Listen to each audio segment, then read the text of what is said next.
삼일 주님, 네, 인천에서 왔습니다. 김현우 바오로 신부입니다. 만나서 진심으로 반갑습니다. 모두 감사합니다. 그리고 신부님, 아우스 신부님 얘기 들었는데 지금 허리 수술하신 지 얼마 안 됐다고 들었어요. 그런데도 이렇게 특강이라도 미사가 길어질 수도 있는데 이렇게 앉아있기 어려우실 텐데 신부님의 영육간의 건강 위해서 기도하겠습니다. 신부님 살짝 사전 조사를 했는데 사실 허리가 이번에 처음 이런 게 아니고 재발되신 거라고 그렇진 않아요. 예전에 선교사로 파견되신 거는 네, 아프리카 남수단. 네네, 남수단. 왜냐면 저도 선교사지였기 때문에 굉장히 저는 호주로 선교를 갔다 왔고 심지어 남수단으로 선교를 가셨다가 거기서 저는 사고가 있었고 그때 허리 문제가 있었다고 들었어요. 근데 신부님이 이렇게 오늘 복음도 항상 다 외워서 이렇게 선포하시는 것 같아요. 너무 대단한 것 같지 않아요? 저 너무 감동적이었어요, 신부님. 너무너무, 네, 일단 말씀 선포하는 것만 봐도 일단 존경심이 막 샘솟았습니다.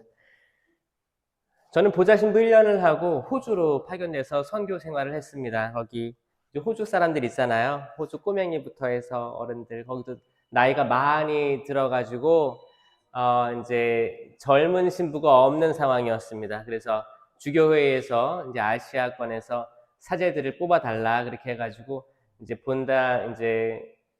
이제 아주 젊은이죠. 이제 2년밖에 안 된 이제 2년차 사제가 가게 된 거였어요. 가서 10년이라는 시간을 있다 왔습니다. 그래서 나중에는 오기 싫더라고요. 그래서 주교님이 나를 보내신 걸 까먹었나? 살다 보니까 이제 뭐 언어야 시간 문제이기 때문에 익숙해지고 거기 음식도 익숙해지고 다 이렇게 하다 보니까 이제 코로나 시기가 왔고 코로나 시기 때 주교님께서는 10년을 넘기면 안 된다 해서 이제 불러드려가지고 지금 저는 이제 또 주교님이 제가 선교 사제로 있었기 때문에 외국인의 마음을 잘 이해할 거야. 그래서 이제 이주민, 외국인, 또 이제 해양 사목을 맡겨주셨고, 지금 이제 5년 차 들어갑니다. 저는 여기 처음에 송탄 성당 딱 들어와서 느낀 점이 있었냐면, 제가 좀 일찍 도착을 했다 생각을 했어요. 왜냐면 여유있게 출발했거든요. 근데 들어오자마자 그때가 한 10시 15분, 20분 사이였는데 그때부터 고해 성사 자리에 줄 서 있더라고요. 그래서 성사를 많이 보신다 생각이 들었어요. 일단 축복드립니다. 축하드려요. 여러분들 이 시기, 거룩한 시기에 성사 많이 보시고 구원의 방주에 올라타는 것 같아요. 이 성당 자체도 이게 60년이 된 성당이잖아요. 옛날 성당들 비슷한 구조가 있어요. 저는 이 성당 들어왔을 때 딱 느낀 점이 뭐였는지 알아요? 이거 방주예요. 이 방주 뒤집은 거예요. 옛날에는 이제 차도선이라고 하죠. 이제 지금은 막 이제 의자 같은 것도 세팅되고 잘 돼 있어요. 근데 옛날에는 마룻바닥이었어요. 마룻바닥에 이렇게 앉고 배 이렇게 왔다 갔다 하는데 그때 마룻바닥이 다 이런 나무 이런 디자인으로 돼 있었거든요. 옆에 보세요, 옆에 이것도 약간 물결 모양으로 이렇게 디자인한 것 같고 어떤 곡선 보이세요, 위에?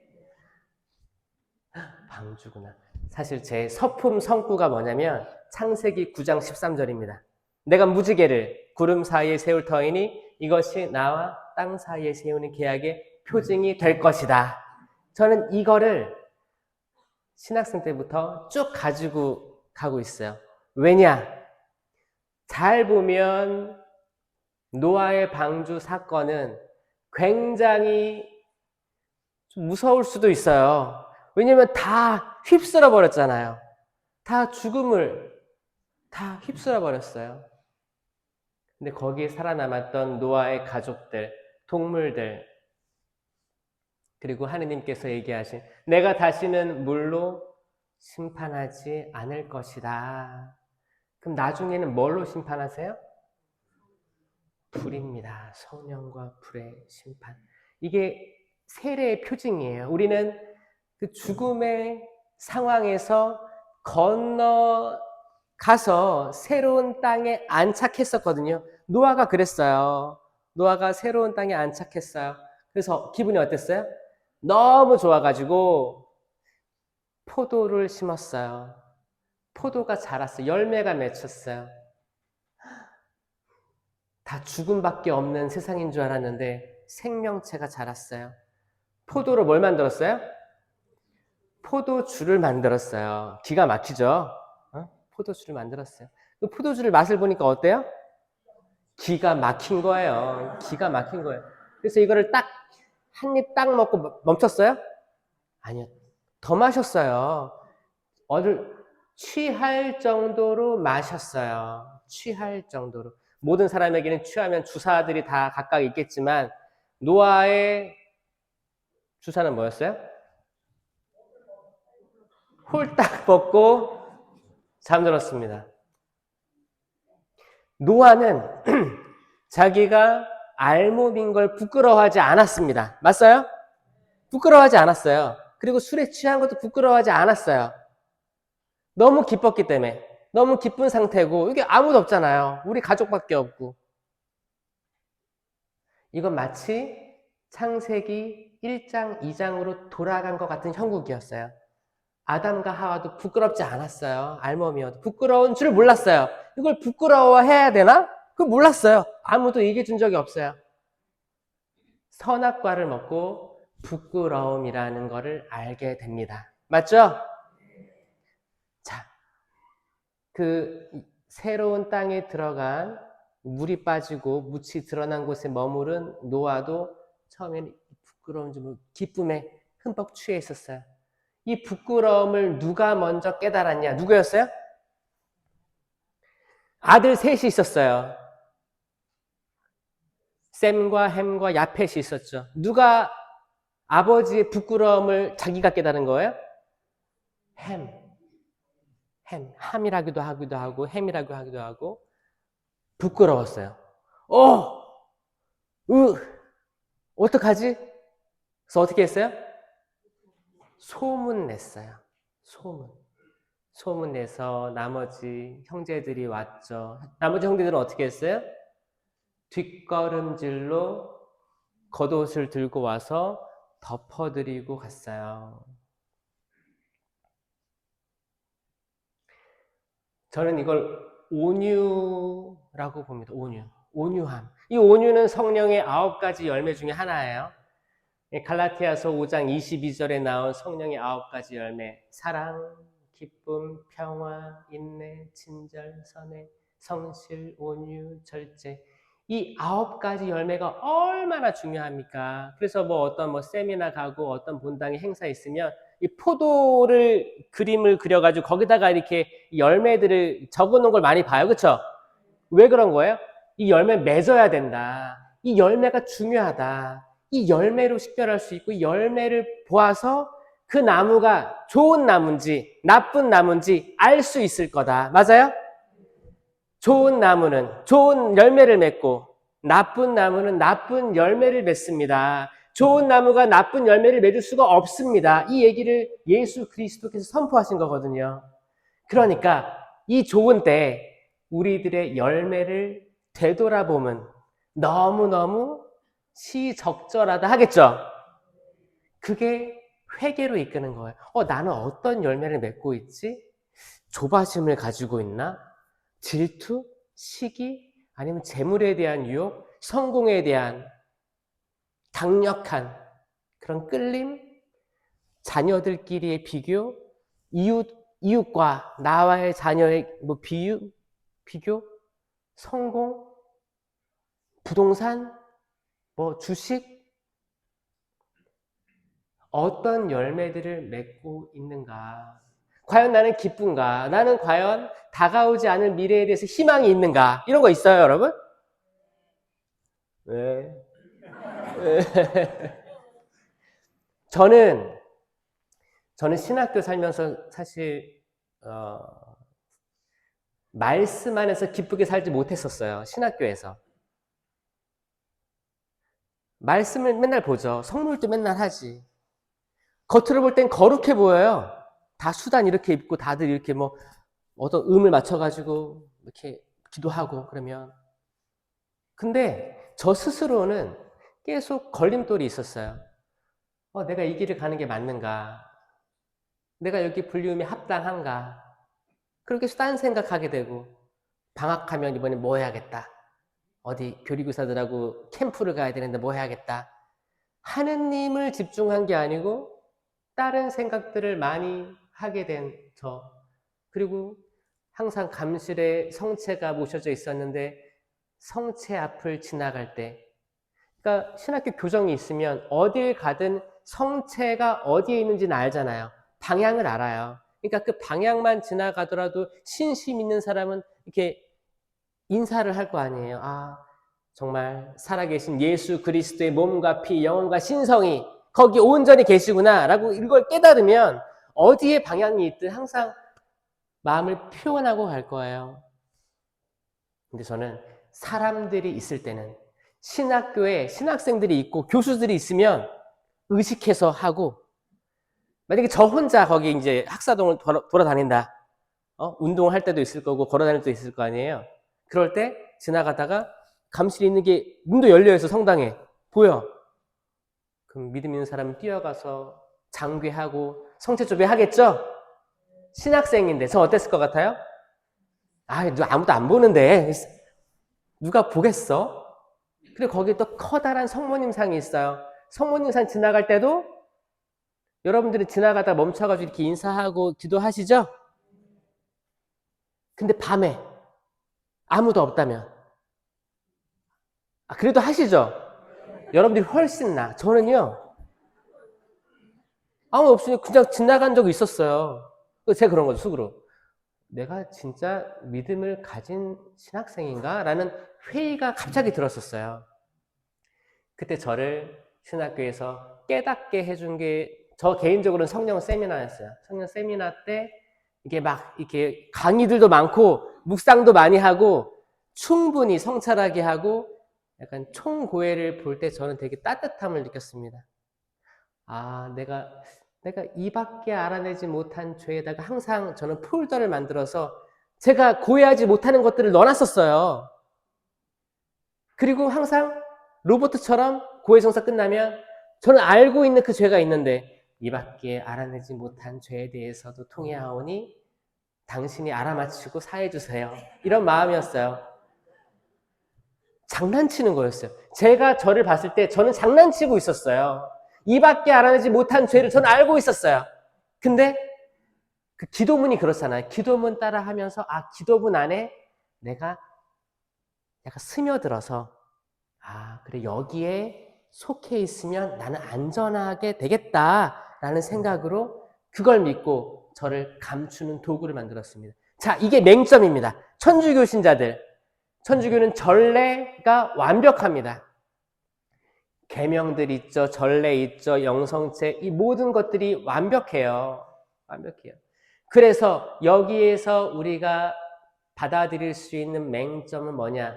어떻게 보면 사탄의 그 왕성한 활동이 어디로 들어오느냐면 하향 평준화예요. 하향 평준화예요. 상향 평준화면 괜찮아. 근데 이 모든 것들이 완벽하니까 나 거기에 좀 숨어 있어도 괜찮아. 군중이에요, 군중. 군중 속에 내가 될 가능성이 있습니다. 왜냐? 이게 너무 조직이 잘 돼 있어요. 그래서 나 하나쯤이야. 나 하나쯤이야. 좀 이번에 미사 안 나와도 괜찮아. 누가 날 알겠어? 나 하나쯤이야. 뭐 교무금 안 내. 몰라. 사무장밖에 몰라. 그거 본당 신부님께 보고가 들어가는지 본당을 안 해봐서 몰라요. 어떤 분들은 다 안다고 하는 것 같은데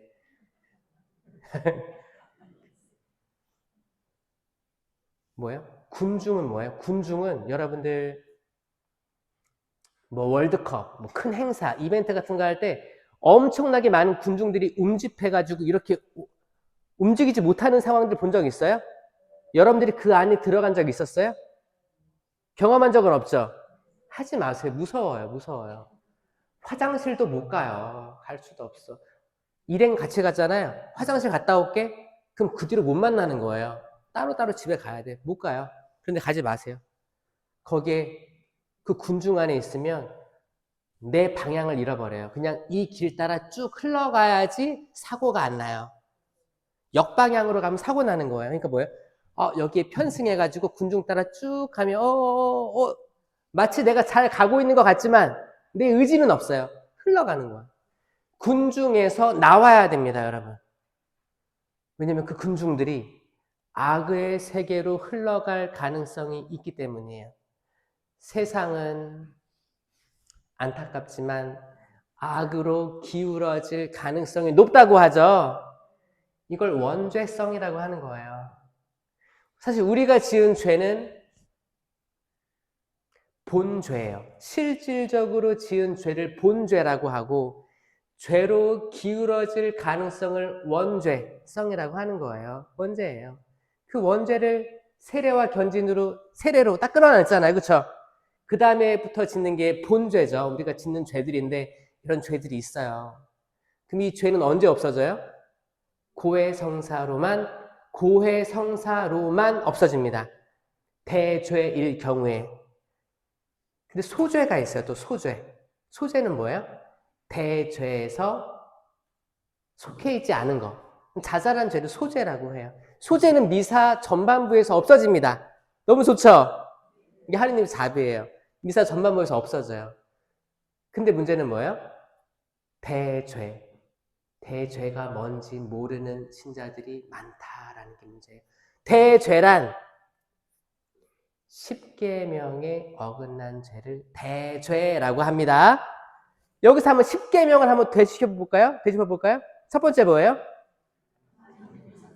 한 분이신 하느님을 흠숭하여라. 두 번째, 하느님의 이름을 함부로 부르지 마라. 세 번째, 주의를 거룩히 지내라. 네 번째, 부모에게 효도하여라. 다섯 번째, 사람을 죽이지 말라. 여섯 번째, 간음하지 마라. 도둑질하지 마라. 거짓 증언하지 마라. 남의 아내를 탐하지 마라. 남의 재물을 탐하지 마라. 이거 다 아시죠? 나중에 우리 하느님 앞에 나갔는데 갑자기 우리가 뭐 병환이든 갑자기 교통사고든 어떻게 뭐 심장마비든 우리가 갑자기 눈 떠보니까 하느님 나라에 하느님과 마주보고 있어. 하느님 보고 싶었어요. 내 아들아, 내 딸아.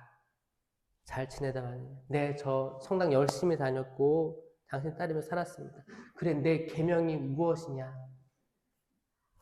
제 핸드폰을 두고 왔어요, 세상에.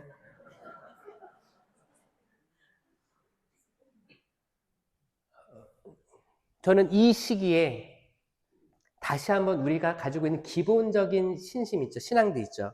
가르침들. 이걸 좀 우리 두뇌가 너무너무 하느님 보시기에 참 좋게 창조됐거든요.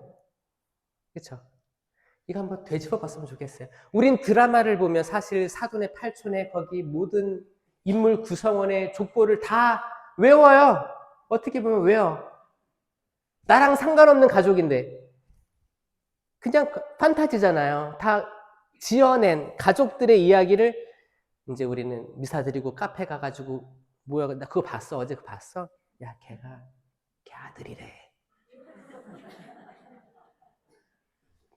근데 우리는 신앙 안에서 기본적으로 가지고 있을 것 때로는 헷갈리고 몰라. 그냥 나중에 이거 책 보면 되지. 핸드폰 보면 되지라고 해서 두뇌를 잘 사용 안 할 때가 많습니다. 신부님 따라서 모두 다 저는 성경에 대해서 암송 같은 것도 하면 되게 좋을 것 같다라는 생각 들어요. 왜냐? 하느님의 말씀은 살아있습니다. 힘이 있습니다. 어떤 쌍날칼보다도 날카롭습니다. 아멘. 그래서 관절과 골수를 쪼개고 혼과 영을 갈라 사람의 마음속 숨은 생각을 드러내게 합니다. 히브리서 4장 12절이에요. 여러분, 하느님의 말씀이 사람을 뒤집어놔요. 하느님의 말씀이. 마찬가지로 악마의 말이 사람의 마음을 뒤집어 놓습니다. 악마의 말과 하느님의 말을 구분할 줄 알아야 돼요. 제가 만나는 많은 사람들이 사실 이렇게 뭐 성령 쇄신 봉사회, 체나콜로, 내주요 마리에 이런 분들 많이 면담을 하고 또 이메일로 상담도 하고 그렇습니다. 근데 저는 하면 할수록 이 악마의 놀라운 활동을 체험하게 됐어요. 악마의 놀라운 활동. 지금 21세기에는 악마가 없다 주장하는 시대예요. 그래서 악마의 놀라운 활동이 마치 없고 약간 장난식으로 뭐 놀래키고 뭐 이렇게 요즘 무당들도 여러분 무당, 무속 이런 것들도 뭐 유튜브나 뭐 이번 TV에 나와가지고 약간 장난식으로 뭐 맞으면 맞고 아니면 아니다 뭐 장난식으로 막 이렇게 들어오는 거예요. 다 모두 다 악마의 활동이에요. 악마의 활동이에요. 사무엘기에 보면 영매 나옵니다. 영매. 무속이 이미 등장해 있는 거예요. 하느님께서 확실히 선포하신 것들이 있습니다. 여기서 나와야 되는데 완전히 그쪽으로 모든 군중이 점쟁이 쪽으로 나 미래를 알고 싶어. 내가 앞으로 성공할지, 내 자녀가 성공할지, 내 자녀들이 천주교 배우자를 만나 잘 살지 알고 싶어. 미래 알고 싶어서 이 군중이 우르르 사탄 쪽으로 간다고 하면 나는 그 군중에서 나와서 뒤돌아서 하느님께로 가야 됩니다. 이 군중이에요. 수많은 군중 속에서 자케오가 자기는 키도자가 아무리 달려봤자 못 따라가. 이 군중을 가로질러 갔다는 말은 예수님 만나려고 군중을 가로질러 갔다는 말은 뭐냐면 군중보다 더 지혜롭게 군중이 갈 방향을 예측해서 그 자리로 미리 가 있었다는 거예요. 그렇죠? 거기서 끝나는 게 아니고 어떻게 했어요? 나무로 기어 올라갔어요. 수많은 군중에서 많은 사람이 예수님 밀치고 있었습니다. 거긴 어디 갈 수가 없어요. 밀치는 거예요. 근데 그 사람들에게 치유의 기적은 없었고 그 군중을 해치고 나온 한 사람 12년 동안 혈루병을 앓던 여인은 그 옷자락에만 잡아도 내가 치유될 수 있겠지라는 믿음을 가지고 온 사람이 결국 치유가 됩니다. 아멘? 내가 우리 신부님 수단자락만 잡아도 난 치유될 걸 믿어. 신부님 수단. 믿음이에요, 믿음. 믿으세요? 제가 기도회 같은 거 가면 사람들이 제 영대를 만지려고 막 해요. 전 신기한 걸 느꼈는데 본당에서도 본당 신부님 영대 막 만지려고 해요. 그러다가 나중에 또 기도회 같은 데 가면 거기 있는 신부님 만지고 싶죠.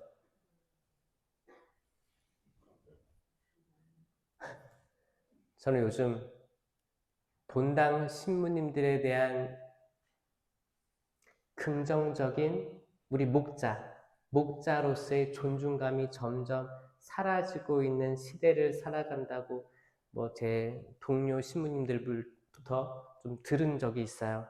오히려 손님 신부님, 뭐 나랑 관련이 없으니까 더 호감을 가질 수도 있겠지만 사실 주교님의 명을 받고 여기 머무르는 여러분들의 착한 목자는 본당 신부님이거든요. 그럼 저랑 신부님 여기 있는데 누구 옷자락을 손을 대고 싶어요? 그렇죠. 대답 잘했어요. 본당 신부님이에요. 본당 신부님. 본당 신부님이 있고 여기 사목회가 구성이 되어 있잖아요. 사목회가 본당 신부님을 향해서 서 있어야 됩니다. 어떤 사람들은 그래요. 요즘에는 아닙니다, 신부님. 여기 약간 국회처럼 사목회도 친주임 신부파, 반주임 신부파 해가지고 격렬히 논쟁을 해가지고 합의점을 도출해야 됩니다. 이게 지금 현대의 흐름이거든요. 그렇게 얘기하는 사람도 있어요. 도심 막 가보면 그래요. 여러분, 아니에요. 본당 신부님이 성당, 각 본당의 중심이에요. 그러니까 상주의 의무가 있어요. 주교님의 대리자로서 그 자리에 계속 있는 거예요. 그럼 신부님에게 어떤 불편함은 없는지 계속 집중하셔야 돼요. 그렇죠? 그 중에 어떤 사람들은 근데 사실 이런 게 있지. 신부님에게 상처받았어. 나 그 성당 안 나갈 거야.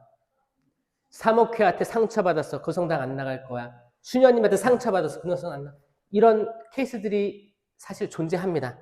존재해요. 아마 여러분들도 그런 대상일 수도 있어요. 근데 큰 축복은 뭐예요? 신부님, 수녀님들은 임기라는 게 있어요. 임기. 영원히 여기 있잖아요. 이건 사실 공평하신 하느님께서 주신 가톨릭교회 저는 큰 보화라고 생각합니다. 그 사람이 좋든 싫든 가실 거예요. 이건 하늘나라의 모습이에요. 하늘나라의 모습이에요. 그런 얘기도 하죠. 뭐 7번째 뭐 아내 그 얘기 남편 그거 얘기하면서 하늘나라는 장가드는 일도 시집가는 일도 없다 하잖아요. 하느님 나라의 모습을 미리 살고 있는 거에 사제 수도자들이에요.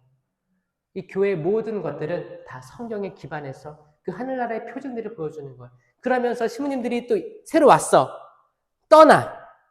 떠나면 슬퍼요? 슬픈 척하고 있다가 또 새로운 사람 오면 와 하잖아요. 그게 같은 날 이루어진다는 거예요. 기가 막힌 거예요, 사실. 어떻게 보면. 그럼 또 왔어. 그럼 또 친해지려고 하겠지. 근데 또 뭐가 안 맞아.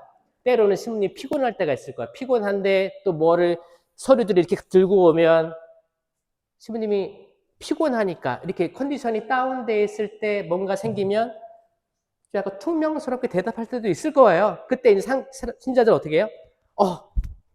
나에게만 나만 가지고 그래. 나만. 나 무시하는 것 같아. 이게 상처를 받고 또 멀리 한단 말이에요. 또 그러다가 이 양반이 언제 가지? 보고 있다가 이번에 간다는 소문이 들려. 그러면 내 다음 사람 오면 내가 가진 모든 불편함들을 다 얘기하고 다시 한번 살아봐야겠다. 이런 생각들을 하고 있는 게 지금 세속에 살고 있는 신자들이 많이 갖고 있는 거예요. 근데 그 신자들에게 10계명이 뭐예요? 성령 칠은 받으셨는데 성령 칠은이 뭐예요? 몰라요. 열매가 뭐예요? 몰라요. 아주 기본적인 것도 잘 안 돼 있는데 우리는 쉽게 사람들을 판단하곤 합니다. 이 판단이 어디서 왔냐면 에덴에서 시작한 거예요.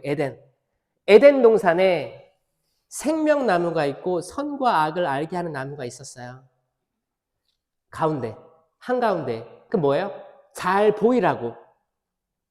근데 첫 번째 인류는 어떤 나무에 신경 썼어요? 선과 악을 알게 하는 나무에만 신경 쓴 거예요. 생명나무 바로 옆에 있었어요. 바로 옆에 있었는데 그들은 눈이 가리워서 아예 안 보였습니다. 너무 슬프지 않아요? 성경 저자도 창세기 2장, 3장 보면 생명나무에 대해서는 언급을 잘 안 해요. 그런데 분명히 성경에 나와 있습니다. 동산 한가운데 생명나무와 선과 악을 알게 하는 나무를 자라게 하셨다. 그리고 이제 아담과 하와가 죄를 짓죠. 죄를 어떻게 졌어요? 누가 잘못했어요? 아담이 하와예요.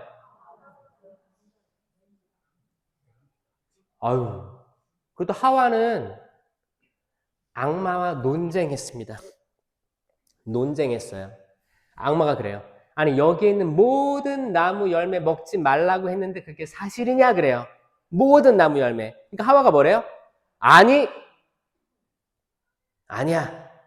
모든 나무 열매 다 먹어도 좋은데 이 선과 악을 알게 하는 나무 열매는 먹지도 만지지도 말라고 했어. 이렇게 얘기했어요.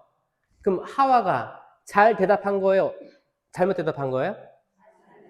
박수 한번 쳐보세요.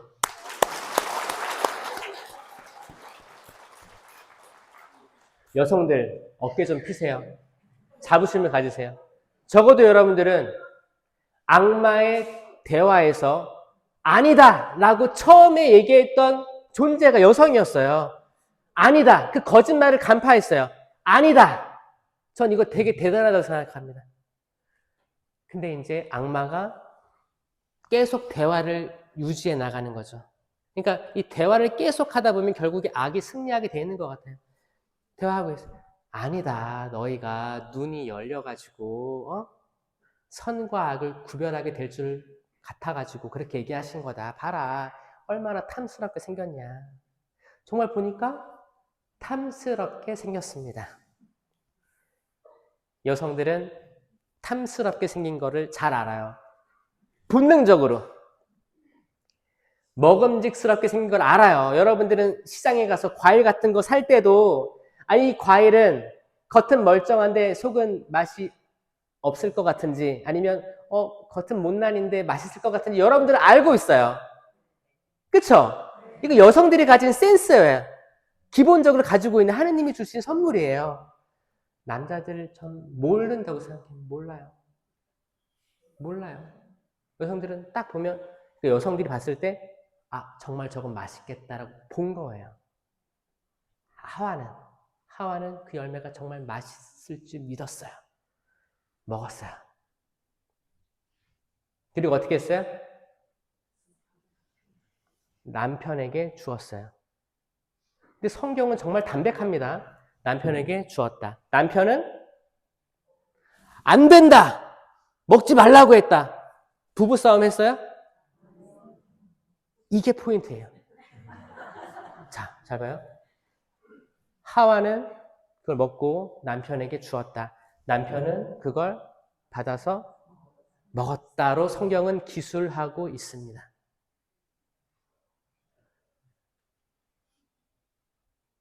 만약에 이걸 바꿔서 한번 얘기해 볼까요? 만약에 악마가 아담을 먼저 꼬셨다고 생각해 보세요. 아담아, 이거 먹어라. 뭐 대화를 했든 안 했든 아담이 먹었겠죠? 아담이 먹고 하와에게 주면 하와는 안 먹었을 거예요. 이게 악마의 놀라운 활동이에요. 악마는 아담을 먼저 꼬시고 하와 또 꼬실 필요가 없었어요. 악마는 하와를 꼬시면 아담도 그대로 1타 2피가 될 줄 알았어요. 일석이조예요. 이게 악마의 지혜로움입니다. 그렇지 않아요? 뱀처럼 슬기롭고 비둘기처럼 양순하여라 라고 하시죠? 뱀한테도 배울 게 있다는 거예요. 뱀은 지혜롭습니다. 정말 예수님을 유혹하는 거 봐요. 이 돌을 빵으로 만들어 보십시오. 뛰어내려 보십시오. 천사가 받쳐줄 겁니다. 나한테 인사 절하십시오. 모든 세상 부귀영화를 다 주겠습니다. 예수님까지도 유혹하신 분인데 우리가 뭐라고 유혹 안 받겠습니까? 여러분들 삶의 자리에서 크고 작게 유혹들이 들어올 거예요. 작은 단체에서, 가정에서, 성당에서. 여기에 유혹이 없다는 거 말이 안 돼요. 여러분들 사람 낚는 어부가 되라고 했죠? 어부들 보면 입이 조그만 물고기를 잡을 때는 이 바늘을 뭘로 써야 돼? 큰 거 써야 돼요? 입에 들어갈 정도의 그 바늘 써야 돼요. 그래야 먹을 거 아니에요. 만약에 입이 큰 물고기면 큰 걸 써야지. 큰 거 쓰고 미끼도 큰 거 써야지. 거기에 맞게끔 해야 되는 게 어부의 일입니다. 그렇죠? 마찬가지로 악마들도 사탄도 낚시질을 하고 있거든요. 그러면 어디에 어군이 많이 모이는지 악마들 입장에서 어디에 낚시질을 하면 잘 모일지를 악마들은 알고 있어요. 그럼 어디에다 금을 던질까요? 저는 신학교, 수도회, 성당, 단체들, 가정. 자, 잘 봐요. 악마들 입장에서 봤을 때 내가 어디에 그물을 치면 내 노력에 비해서 많이 잡힐까를 볼 거예요. 자, 그러면 성당에 때론 분란이 있겠어요, 없겠어요? 있습니다. 있다는 걸 받아들이셔야 돼요. 이거 결국 영적 투쟁이에요. 저는 여기서 여러분들이 살아남았으면 좋겠어요. 승리했으면 좋겠어요. 여러분들이 여러분 제 강의에 많이 있습니다. 그 에덴에 지금은 선악과 나무 얘기했잖아요. 그 옆에 생명나무 있었죠? 뭐라고 하시냐면 이제 아담과 하와가 추방됩니다. 아, 다시 이들이 돌아와. 생명나무 열매를 먹어서는 안 되니. 그리고 추방시키는 거예요. 아니, 하느님, 좋은 거 만들어 놓고 왜 생명나무 먹이시지 왜 안 먹였어요? 이게 인류의 궁금증입니다. 근데 이거를 쭉 가서 요한묵시록에 보면 요한묵시록에 답이 나와요. 자기 긴 옷을 깨끗이 빨아입는 이들은 행복하다. 다시 그들은 생명나무, 그 낙원으로 들어올 권한을 얻고 생명나무 열매를 먹게 되리라. 빨아야 돼요. 빨아입는 영혼. 그 빨아입는 시기를 살아가고 있는 거예요. 그때와 시간은 아무도 모르니 우리가 내일, 다음 주, 내년에 반드시 살아있다는 그 고정관념을 버리시고 저는 여러분들이 그냥 오늘 하루 충실하게 살았으면 좋겠어요. 매번 미사 오잖아요. 미사 오실 때 충실하게 집중했으면 좋겠어요. 생명나무의 열매는 생명 그 자체입니다. 그렇죠?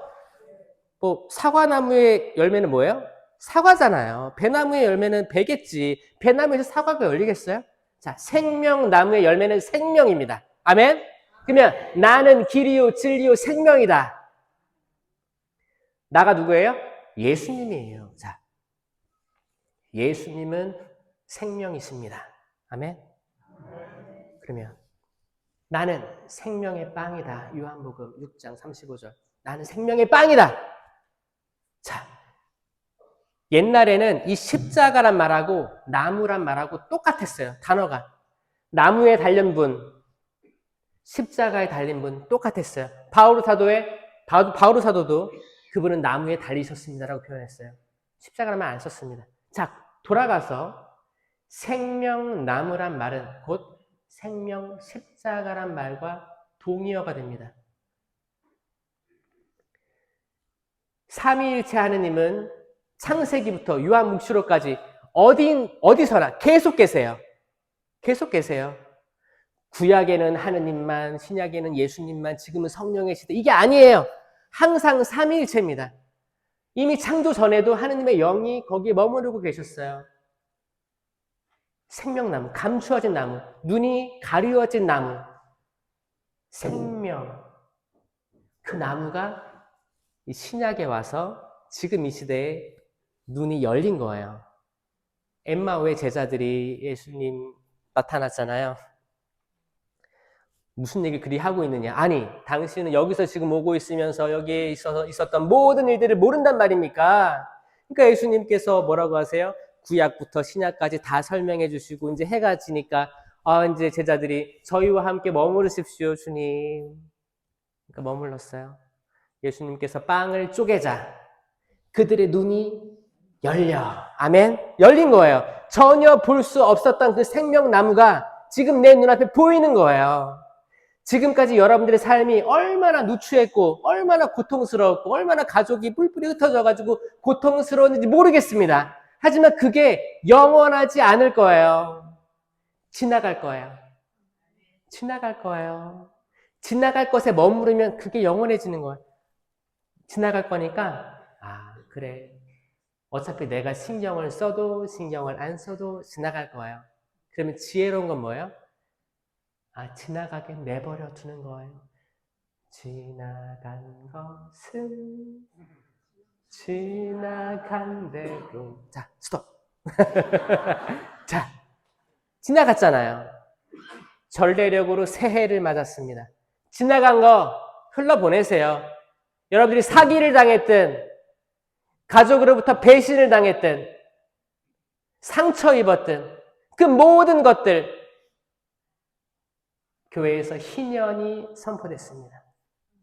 희년은 이게 7이라는 숫자가 중요하거든요. 7년이면 중요한 숫자였어요. 7년씩 7년 49년이잖아요. 그 다음 해가 50년이 희년이었어요.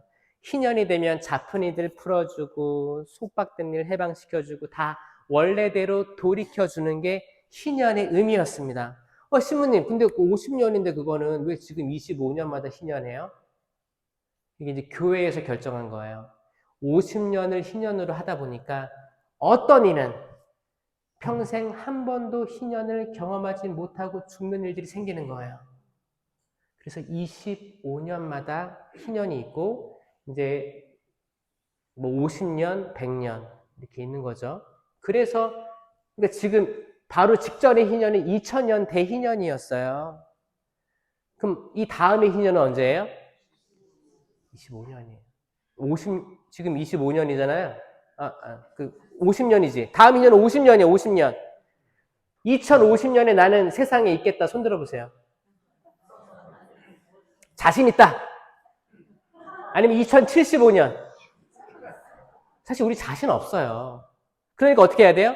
아주 집중해서 이 놀라운 은혜의 해를 선포해야 됩니다. 그리고 이거를 내 자식들, 내 남편, 아내에게, 가족에게, 신부님에게, 모든 이에게 다 선포해야 돼요. 어떻게 해야 돼요? 내가 지금까지 남편에 대해서 의심하고 술을 그렇게 처먹어가지고 지금 갈라서고 싶은 마음이 계속 있어. 내가 두고 보고 있어. 언젠가 내가 복수할 거야. 이 마음을 털어내는 게 희년 선포예요. 아멘? 여러분들이 자녀들에게 내가 지금 먹을 거 안 먹고 입을 거 안 입고 다 이렇게 챙겨주니까 지금 이제 다 어디 뭐 서울로 올라가기도 하고 다 집 얻어가지고 사는데 내가 투자한 만큼 다 돌려받을 거야. 네가 어떤 배우자를 데리고 오나 보자. 두고 보겠어. 한 대로 다 갚아줄 거야. 이게 가족, 형제, 자매 사이에서 있단 말이에요. 자, 이런 악한 마음 버립시다. 탕감해 줍시다. 주님께서도 여러분 모두의 죄를 단 한 번의 그분의 제사로 옆구리에 나온 피와 물로써 모든 인류에게 구원의 가능성을 제시해 주셨는데 우리가 뭐라고 내 남편, 내 아내, 내 사돈, 친정, 자녀, 모든 형제, 자매, 작은 단체들 우리가 뭐라고 단죄합니까?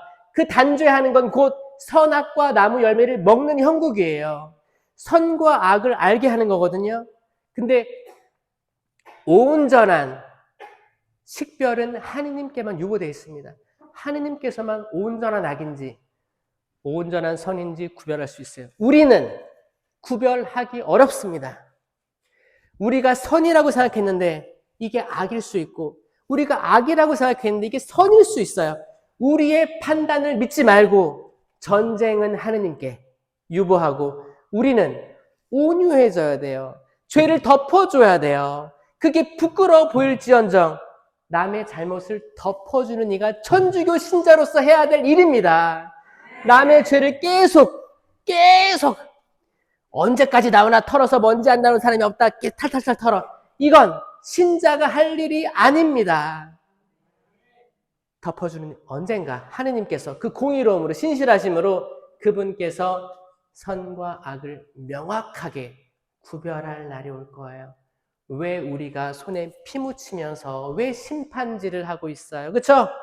다 어리석은 일입니다. 다 지나갈 거예요.